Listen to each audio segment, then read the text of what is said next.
এখানে খিচুড়ি প্রসাদ বিতরণ হচ্ছে। ঝুলন থেকে ফেরার পরে ইস্কন মন্দিরেই আমরা খিচুড়ি প্রসাদ নিচ্ছি। এখানেও অনেক ভিড়। প্রসাদ কিন্তু বেচুরই আছে, কিন্তু খালি ঠেলাঠালি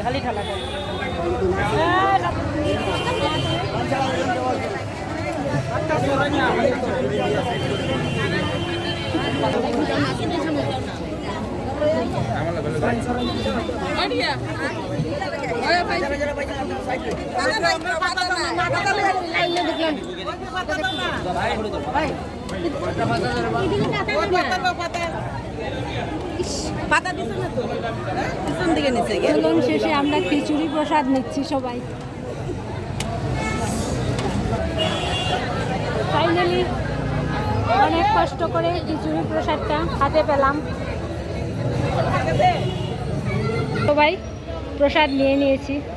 খিচুড়ি প্রসাদ অনেক কষ্ট করে কিন্তু পেতে হলো, তবুও পেলাম তো প্রসাদ। যাই হোক, প্রসাদ কষ্ট করে নিতেই ভালো লাগে। দেখুন প্রসাদের লাইন।